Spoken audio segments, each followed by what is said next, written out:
Hey everyone, Tactics here with another Mythic Nerub-ar Palace boss guide, where in this video, we're going to be going over Nexus Princess KY'VEZA, which for anyone who saw my Brood Twister video that's already out, is going to be much shorter here in terms of all the setup and stuff required, because you actually don't really need any weak auras to take on this boss.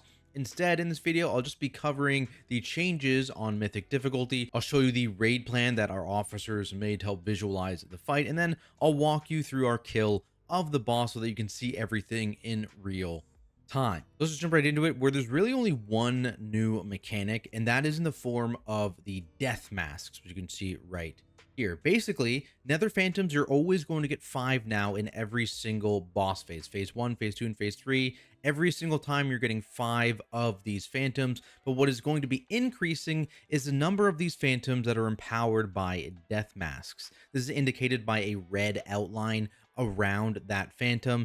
In phase 1, or the first boss phase rather, there's 3 of them, and this increases by 1 each phase. So by the last boss phase, there's actually going to be 5 of them, and basically you have to charge these empowered Phantoms through the boss before the start of the next intermission, otherwise your group wipes. Now, when an empowered Phantom does charge through the boss, you get this death cloak buff here, 12 seconds on the boss. This is a buff to the boss, not players, and this increases the boss's damage by 10% per stack. But if you charge 3 of these masks through the boss at once, it actually becomes a permanent buff, which means you want to avoid doing that for as long as possible, but eventually you are forced to at the end of the final boss phase, and then the boss gets this 30% buff for the last intermission. Now, because there's 5 Phantoms, obviously some of the other mechanics get harder, like dodging the Nexus daggers, because there's going to be 5 Phantoms every single phase, throwing out these daggers, so that's something to be aware of. The other thing too that is a slight difference compared to the previous difficulties is Queen's Bane, which now shoots out 6 projectiles, up from whatever it was on normal and heroic. And these Dark Vista projectiles actually are shot out in the same direction as the lines in the hexagon in the center of the room, which you can use to help kind of make sure you are avoiding your group with these orbs, which we'll talk about shortly. So positioning for these players with Queen's Bane becomes very, very important, just to ensure that your raid is safe. So those are the main couple changes here. Let's quickly go brush over the raid plan here, which I'll link in the description below if you want it. So on this page, we have the kind of initial drops here in the fight. You see the markers here, which are placed in very specific spots. You will notice they aren't specifically on the edges. They're somewhat in, and that is going to be for the first charge rather, which we'll talk about in a second here. But generally for the first drops of every phase, we want to keep the X marker clear just for consistency. The tanks will pull the boss to the X marker here for that first suck in, and everyone just gets sent to the middle because it's evenly balanced. It's not the end of the world. Tanks can adjust if someone drops on X, but it's just for consistency's sake, we prefer to just leave that one open as often as possible. Then you have the next slide here, which is the first charges. So you can see the boss gets pulled kind of like halfway up this orange section here, and that puts the boss in the path of 2 charges. Basically, the whole plan here with the strategy we're using, which is based on the Echo strategy, is that the players that are doing the charges are doing the exact same thing every single phase. That is the goal of this strategy. They never have to change it up. The people that have to change it up are the tanks, potentially, as their job is to make sure, like I said earlier, that you are never having 3 masks teleport through the boss, or charge through the boss rather, before the end of the 3rd boss phase. So they may need to adjust, and sometimes this boss needs to go specifically, I believe it was over here beside square in the same spot. So either the boss is going here if there is a death mask here in P1, or the boss is going here if there isn't, basically. And I can walk you through that and that potential adjustment in our actual video. It'll make more sense there. But generally you're going to want to go to here, because for the next set of after the charges for the suck-in, the boss needs to go towards diamond, just based on how this works. And basically how exactly this charges work is you are always going 2 spots clockwise. So if you get targeted by the one near diamond, you count your markers. 1, this would be orange. 2, this would be star. You stand on the star marker, and that is exactly why these markers are positioned slightly off of the point, because the goal here is if you stand directly on this marker, your ad charges and it actually ends up towards the point. So that is the goal of these markers. So that shows exactly where players need to stand, and they aren't going to get cleaved by any of the other charges, assuming other people do it right. So the rule is always clockwise, 2 points clockwise. Then, as I said, of course, We will then try to move the boss to diamond, and also, like I said, if the tanks have to end up doing this towards square, you're still going to try and get towards diamond for this suck. It's just that there's going to be a whole lot more movement because you have to move all the way across this hexagon to actually get there. So just be aware of that. And then you have the next set of charges, which all go directly through the boss in the center of the arena. Always this happens like this, which is why you want to make sure in the first phase that first charge always has at least one death mask going through the boss, and the second charge, or second phase rather, always has two, which is why you will need to reposition here if both of these guys don't have death masks. If these guys do not have death masks in phase 2, you need to move over to the square marker instead, like I was talking about, to ensure that the break at the end, this break, it doesn't give the boss a 3-stack and permanently buff her for the rest of the fight.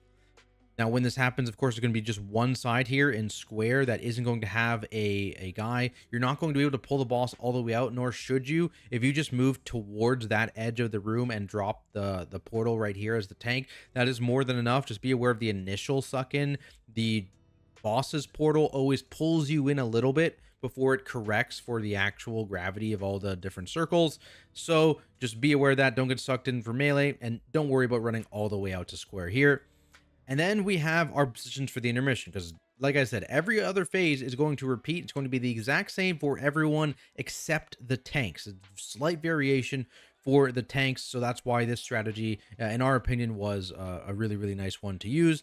And we have this map here just to make the intermission a little bit more even, a little bit more, you have everyone kind of spread out. The healing is spread out, and hopefully this makes your life a little bit easier. Now, speaking of healing, let's talk about raid composition a little bit. First off, you definitely want to be 2-tanking this. Do not 1-tank this. The whole 1-tank strat was kind of a race to world first only thing. Do not fall into that trap. But you do have a decision when it comes to the number of healers you're using, whether that is 4 or 5 healers, especially after the nerfs at the start of October, which made the DPS check significantly easier to hit. There are positives and negatives to both here, with 4 healing meaning that if you get through that third boss phase cleanly, you are definitely killing the boss. And honestly, you might even have the damage to skip that phase entirely later on with a 4 heal strategy. But 5 healing will actually help you to avoid a lot of the random kind of deaths from bleeding out due to just the heavy damage and movement required on this fight, and also in combination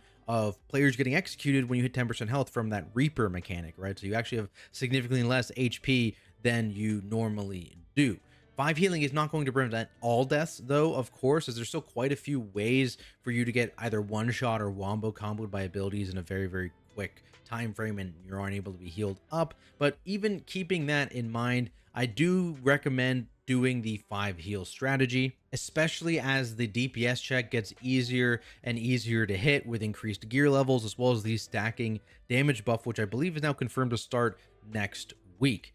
Now, you will notice on our kill, we did have 4 healers in the comp, but that was a bit of an unexpected situation here, as we progged all of the progression for this boss with 5 healers, but mid-pull on the day we killed the boss, our 5th healer actually got banned, so we ended up having to emergency 4 heal and relearn the fight that way, but that is not recommended. Do not recommend that. Now, let's go through the actual boss fight itself here, opening it up for you guys. So like I said, tanks would kind of start slightly towards X. We have the raid. You can see everyone's kind of loosely spread out here to just make the spreading to the non-X markers a little bit more consistent. We kind of had this rule where, evokers would do a lot of the heavy movement if people were near the same marker.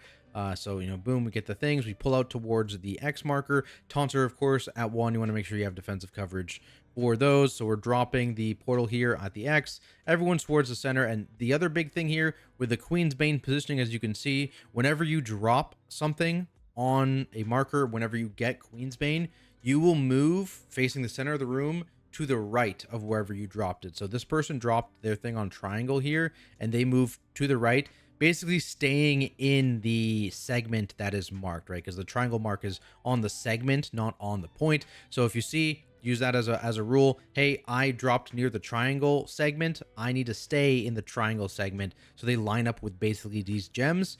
And importantly, on the very first one of every single set, we have these players go to the wall as their thing is expiring, or pull away from the actual group here, and that will allow the orbs to kind of harmlessly pass through. You can see the people going to the wall.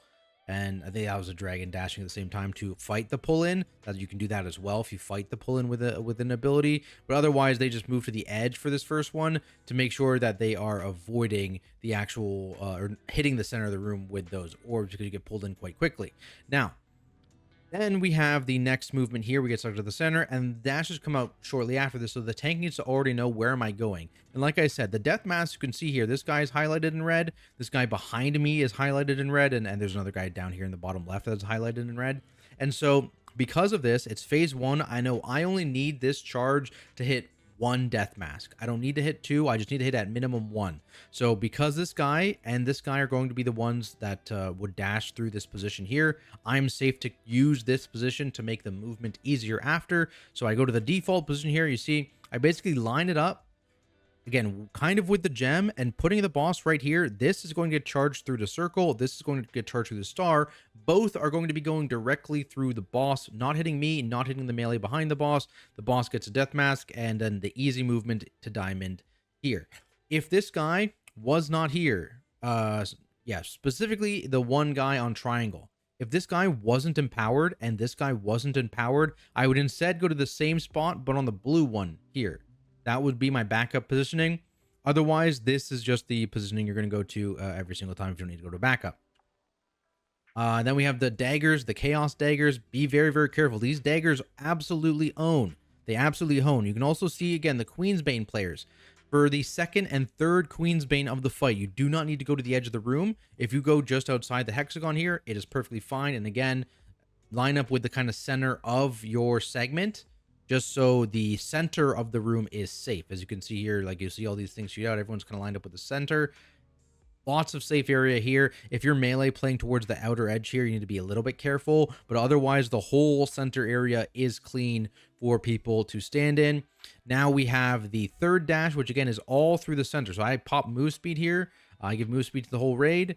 The shredders goes out, and again, because the only clean area here, or the area without a clone on it, is going to be square, we have the boss kind of lean towards square. And you can again see the people going out, not to the wall, just outside the hexagon in the middle. Totally fine. We cheat towards square a little bit. We don't need to go to the edge here. And this is a pretty balanced pull in. You get a little bit of a pull towards this circle initially, so give some space, but then otherwise it's fine. And then the intermission starts, and we will, spread to our intermission spots here. Again, get some damage here, get some healing, stay in the middle, and then go to your spots. Now, let's talk about the intermission. There is a couple things that you may not be known about the intermission. One is the rotation of the segments is actually static. So in the first intermission, so this one that we're in right now, they will always rotate clockwise around the room. This segment's going to move over clockwise. You see, boom. And they're going to keep going that. Always. First intermission, clockwise. Second intermission, always counterclockwise. And then the third intermission, it's not really any of those things, because it's 3 of these things, 3 segments at a time. So technically it's both, right? It's whatever you want it to be, whatever you believe in. That's what the third one is, but it's always consistent. So you can plan your movement around this, and you're going to see basically the goal here is kind of like a similar rule to Farrak Blazes. If you get the regicide here, where you want to move along your edge if possible. Obviously, if you have like one of these, I guess, whatever these lines towards the boss, and you have a segment on you, you kind of need to do a quick side step, but then plant as quickly as possible. And again, you can kind of play around that by knowing, hey, this is rotating clockwise, or this is rotating counterclockwise because it's the intermission 2. Pre-position so that if you do get one of these bad regicide lines, you're not going to need to move a lot. And you can see basically people are kind of playing around the lines on the ground here, because it's a quick step to move in and out of segments here if you get those beams.